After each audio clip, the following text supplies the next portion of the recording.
प्यारे बच्चों, आज की क्लास में हम लोग समबाहु त्रिभुज के बारे में स्टडी करने वाले हैं। तो चलिए हम लोग देखते हैं समबाहु त्रिभुज किसे कहते हैं। ठीक है, तो स्टूडेंट्स आप लोग समझिए, एक ऐसा त्रिभुज जिसकी तीनों भुजाएं समान माप की हों समबाहु त्रिभुज कहलाता है। आप समझिए, हमारे पास यहाँ पर एक त्रिभुज है और ये जो त्रिभुज है, इस त्रिभुज को हमने नाम दिया ABC।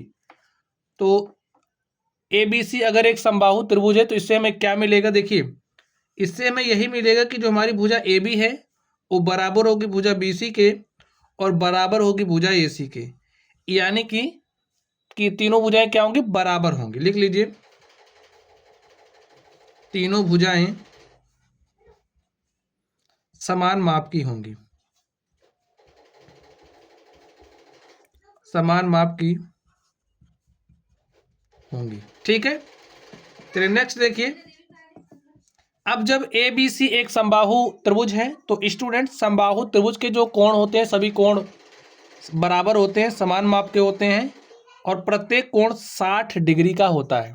लिखिए, यहाँ से देखिए, जो हमारा एंगल A है, एंगल A बराबर होगा एंगल B के, बराबर होगा एंगल C के। इसके कहने का मतलब है जो प्रत्येक कोण है, लिखिए, प्रत्येक कोण समान माप का होता है,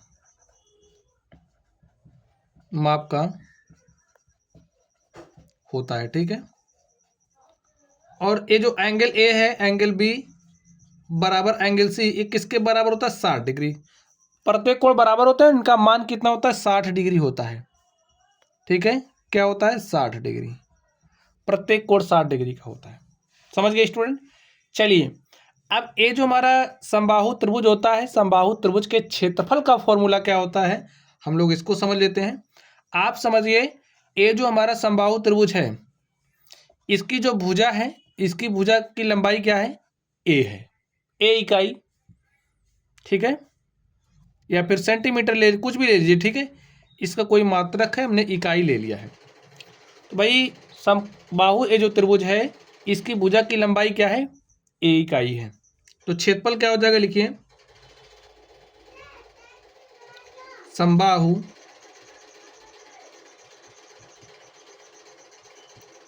त्रिभुज का क्षेत्रफल बराबर क्या हो जाएगा?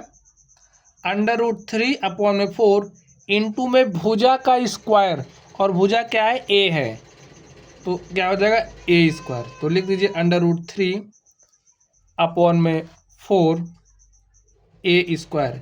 A हमारा समबाहु त्रिभुज के क्षेत्रफल का फॉर्मूला हो गया। अब स्टूडेंट, अगर आपको समबाहु त्रिभुज का परिमाप निकालना है तो आप लोग परिमाप कैसे निकालोगे, इसको भी देख लीजिए।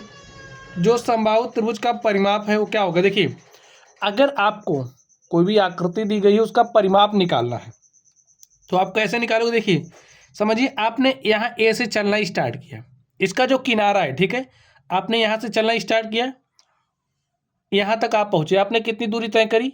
A। ठीक है, फिर यहीं से आपने इतना दूरी कितना तय किया? A। फिर यहीं से आपने कितना दूरी तय किया? A। और आप जहाँ से चले थे वहीं फिर पहुँच गए हैं। तो इन सभी दूरियों को जोड़ लीजिए, A + A + A 3A। यही क्या हो गया? समबाहु त्रिभुज का परिमाप हो गया। यानी कि 3 गुणे आप भुजा कर दोगे तो आपको समबाहु त्रिभुज का परिमाप मिल जाएगा। तो स्टूडेंट्स, हमने आपको समबाहु त्रिभुज के बारे में बताया। तो चलिए आप लोग पढ़ते रहिए। Thank you.